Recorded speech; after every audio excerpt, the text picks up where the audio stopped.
सुबह का सूरज धीरे धीरे पूरब से उग रहा था। गांव की गलियों में अभी भी हल्की नींद बसी हुई थी। परंतु इस दिन की बात ही कुछ और थी। आज 15 अगस्त था, भारत का स्वतंत्रता दिवस। हर वर्ष की तरह इस बार भी पूरे गांव में उत्साह की लहर थी। बच्चे, बूढ़े, महिलाएं, सभी इस खास दिन के लिए तैयार थे। गांव के एक छोटे से घर में 10 साल का बच्चा अर्जुन अपनी माँ से पूछ रहा था, माँ, ये स्वतंत्रता दिवस क्या होता है?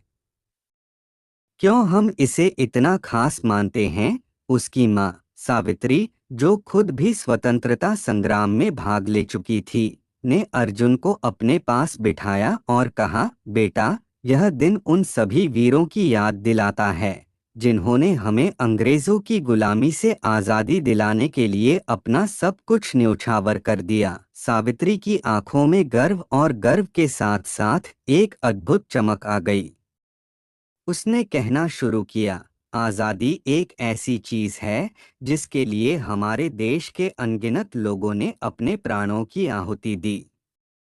वे चाहते थे कि आने वाली पीढ़ी तुम जैसे बच्चे खुली हवा में सांस ले सकें, अपने सपनों को पूरा कर सकें और अपने देश को उन्नति की नई ऊंचाइयों पर ले जा सकें। अर्जुन ने उत्सुकता से पूछा, क्या तुम भी आज़ादी की लड़ाई में शामिल थीं? माँ सावित्री ने हल्के से सिर हिलाया और कहा, हाँ बेटा, मैं भी उस समय बहुत छोटी थी, पर जब भी मौका मिला हमने अंग्रेजों के खिलाफ आवाज उठाई। हमें पता था कि हमारा देश गुलामी की जंजीरों में जकड़ा हुआ है और हमें उसे आज़ाद कराना है। मैंने भी कई बार रैलियों में भाग लिया और भारत माता की जय के नारे लगाए। अर्जुन की आंखों में जिज्ञासा और बढ़ गई। उसने पूछा, फिर क्या हुआ माँ? सावित्री ने गहरी सांस ली और कहा, फिर वो दिन आया, 15 अगस्त 1947 का दिन।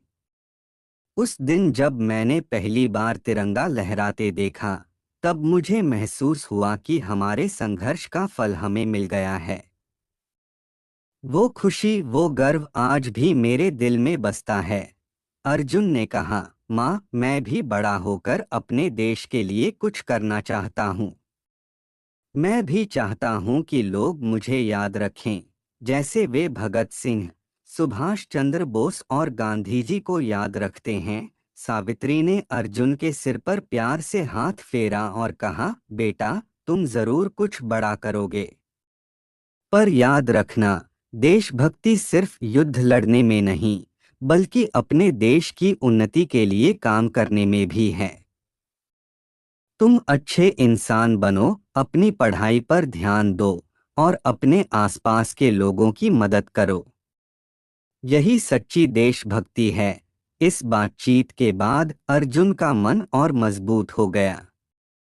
उसने ठान लिया कि वह अपने देश के लिए कुछ ऐसा करेगा जो उसकी माँ को गर्वित करे। वह अपने दोस्तों के साथ गांव की मुख्य चौक पर पहुंचा, जहां तिरंगा फहराने की तैयारी चल रही थी। पूरे गांव में देशभक्ति के गाने गूंज रहे थे। हर कोई उत्साहित था। अर्जुन और उसके दोस्त भी झंडे के पास खड़े होकर जयकारे लगा रहे थे। गांव के बुजुर्ग प्रधान ने झंडा फहराया और सभी ने मिलकर राष्ट्रगान गाया। अर्जुन के दिल में एक नई उम्मीद और हिम्मत जाग उठी। उसने महसूस किया कि वह भी इस स्वतंत्रता के महत्व को समझने लगा है। वह जानता था कि यह सिर्फ एक दिन नहीं है, बल्कि एक नई शुरुआत है, एक ऐसा सफर जो उसे और उसके जैसे बच्चों को देश की उन्नति की ओर ले जाएगा।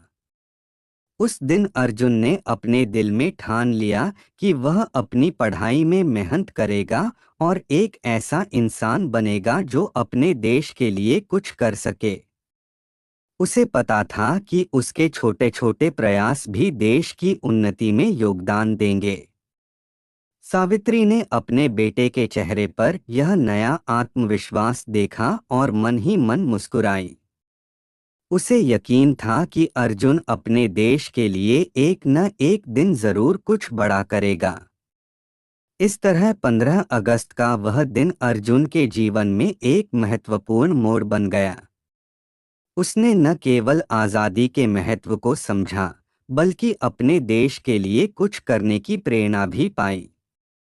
सावित्री जानती थी कि आज़ादी के संघर्ष की कहानी केवल इतिहास में ही नहीं, बल्कि हर आने वाली पीढ़ी के दिलों में भी जीवित रहनी चाहिए, ताकि वे भी अपने देश के लिए कुछ कर सकें। इस कहानी के माध्यम से यह संदेश मिलता है कि स्वतंत्रता केवल एक दिन का उत्सव नहीं है, बल्कि यह हमारे जीवन का एक अभिन्न हिस्सा है, जिसे हमें समझना और संरक्षित करना चाहिए। यह कहानी 15 अगस्त के महत्व को दर्शाती है और इस दिन की महत्ता को नए दृष्टिकोण से समझने की प्रेरणा देती है।